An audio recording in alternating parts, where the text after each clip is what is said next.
Okay, everybody, welcome to this introductory video. I'm creating this a few days probably before I'm letting you into the course.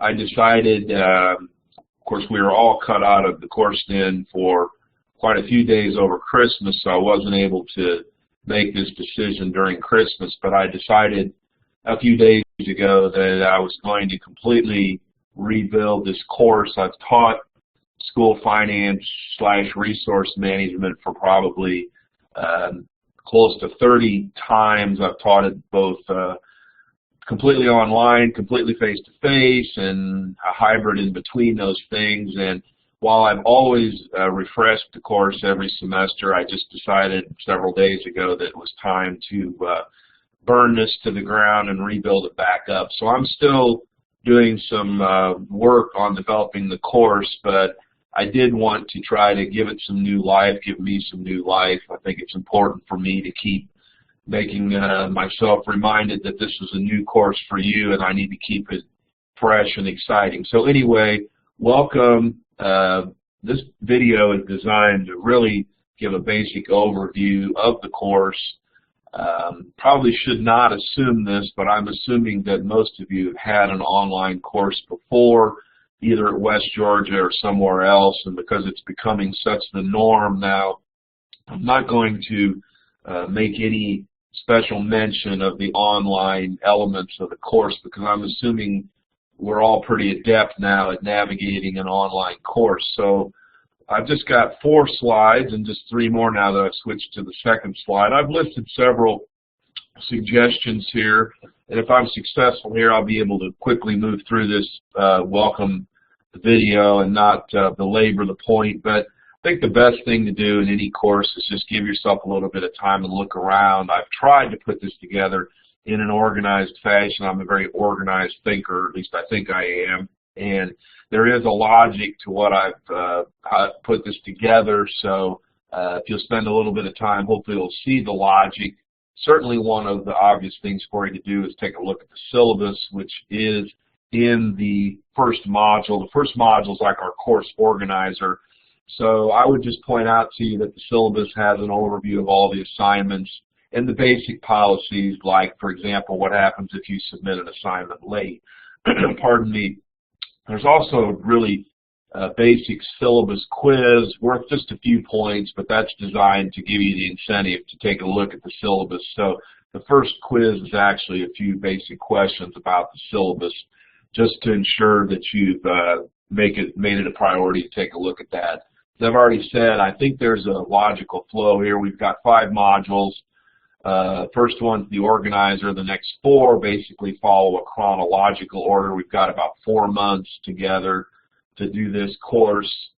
If you look at the desire to learn the D2L format, professors decide which elements of it they're going to use and not use, but certainly for this class there's a content tab. That's where you're going to find the modules. There are 3 discussions over the course of our 15 weeks, so we're using the discussion tab. The Dropbox, I believe, is used 5 times. There are really 3 assignments, but there's 3 components to the resource audit, so essentially there's 5 times you're going to be using the Dropbox. The Dropbox itself has documents attached to it, assignments attached to it. So the Dropbox is more than just a place to put the assignment once you're done. It's really the place to find out the most information about that assignment. There are 3 quizzes. They're worth a total of 85 points, I believe. They're really, I think, designed to give both of us the confidence or assurance when you're doing basically a totally online asynchronous course. I think it's helpful to have feedback for both the student and the instructor. So if you're not doing well on the quizzes, that would be giving us both some feedback that we might need to revisit some items, or if you're doing well on the quizzes, that would give us the assurance that we're ready to move forward. So please look at the syllabus that has some information about the quizzes in terms of what's acceptable and what's not acceptable in the kind of format that they are. But they're 85 points of our 1,000 points possible, so they're worth about 8.5% of the course.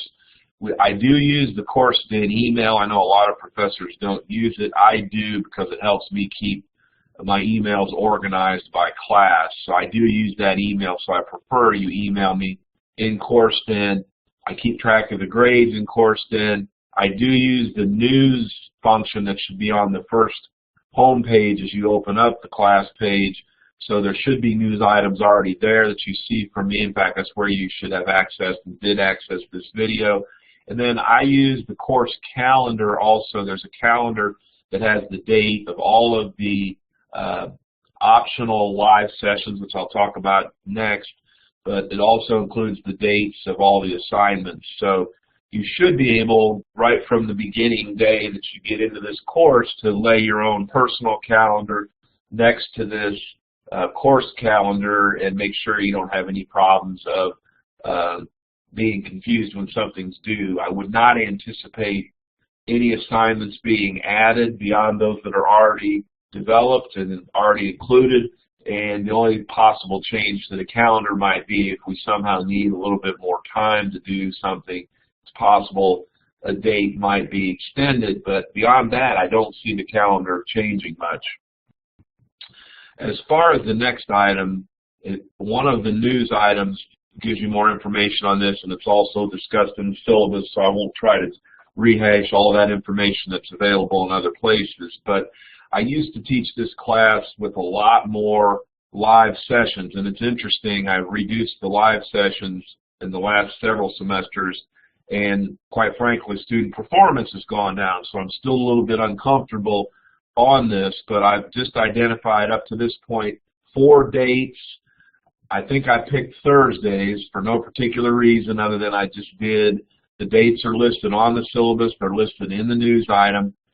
I don't take attendance. You're not required to be there. I'm not mad if you're not there. Each of those sessions lasts less than an hour, and they are all archived and recorded. So anybody who's in the course can view the recording and literally not miss anything, even if they didn't participate live. But basically, there are some elements of this course that, particularly in the second and third modules, the more of the school, the strict school finance portion, the theory to some extent behind school finance, and then a major project on the QBE, the Georgia funding program, which we do as a major simulation.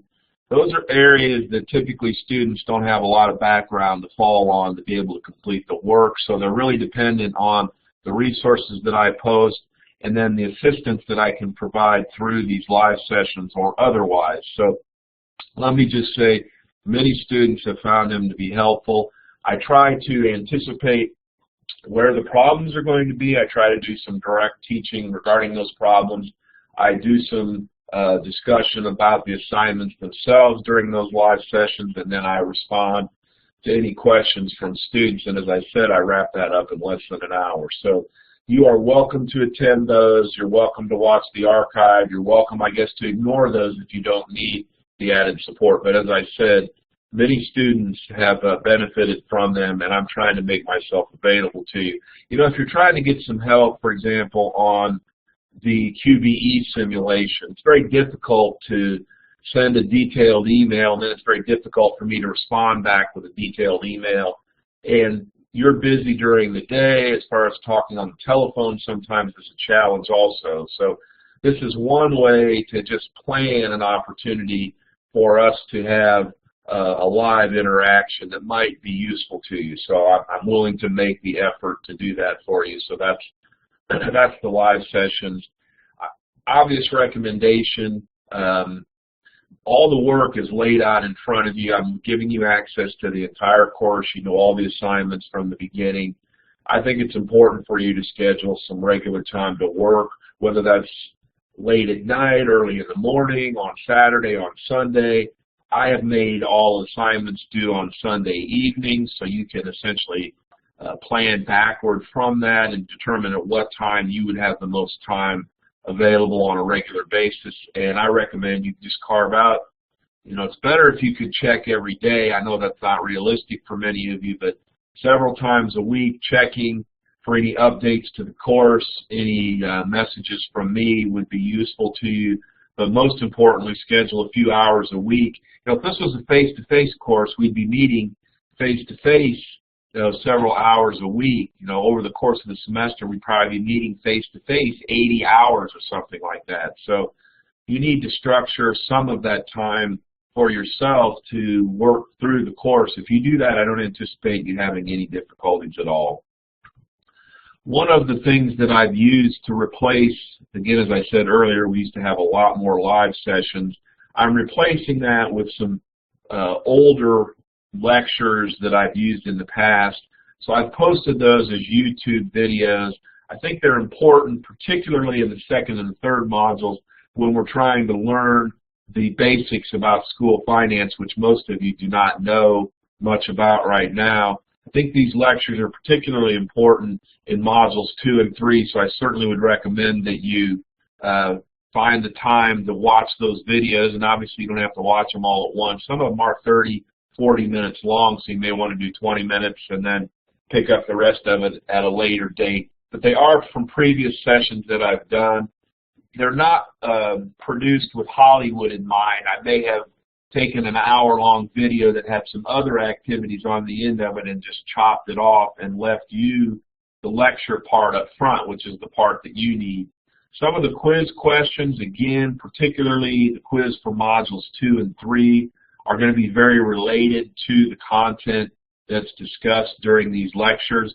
And as I said, because I completely unpacked this course, I'm still trying to decide some of the final decisions as far as content for the last 2 modules. But this course is school finance and resource management. So there are, we've made some changes to the course a semester ago and changed the learning objectives. So I'm still really trying to make some final decisions about what we're going to do the last month and a half in terms of the last quiz and the last content. All the assignments are set for the whole semester, with the exception I haven't created the last quiz questions because I'm still trying to decide in these last 2 modules what we really want to emphasize. Because as in any course, any professor will tell you there's always a lot more content that can be taught than you reasonably have time for.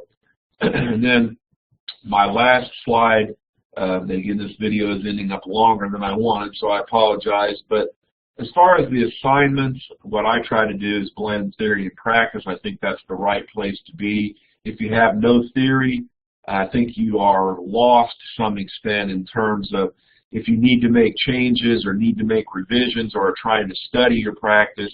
If you have no knowledge of theory, then I think you have very little ability to make improvements because you're just limited by your experience. So at the same time, I try to make this relevant and not something that's only of interest to some kind of a university professor. I understand nearly all of you, if not all of you, are practitioners, but I still think some notion of theory helps you to be a better practitioner because you can test ideas that come from the theory in practice. You can implement those.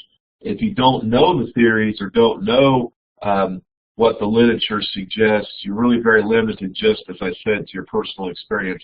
Really, we try to simulate different financial practices and also resource allocation. For example, how staff positions are allocated to the school would be an example. That's not pure school finance, but human resource management, allocating of teachers in most school districts is like 88% of your district is your personnel. So if you're studying personnel, you're studying finance directly and indirectly.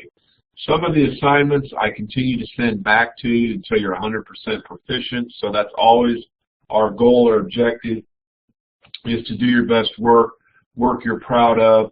And essentially, I've tried to spread the work throughout January, February, March, and April with a reasonable distribution of work. It's all there. It's ready for you to spend some time to take a look at. Obviously, I feel very comfortable teaching this class. I think that some of the changes that I'm making here will be well received. and I think you're going to find, hopefully, a good, useful experience for you in the course. Just as a note, I do come in the office nearly every day, but I do have a lot of assignments of working with students in the field, so it is difficult to get me seated in my office. Typically, a good way to get a hold of me might be to send me an email first, which I can look at my email when I'm traveling and visiting students, and then we can potentially either arrange a time for a phone call or whatever we need to do from that point. But I just wanted you to be aware that I do have teaching responsibilities in the schools, so while I try to make it into the office every day, that doesn't happen on certain days when I have to go spend, for example, a whole day in a certain county visiting students. So anyway, pleased to have you in the course. Hope you have a good experience, and welcome aboard.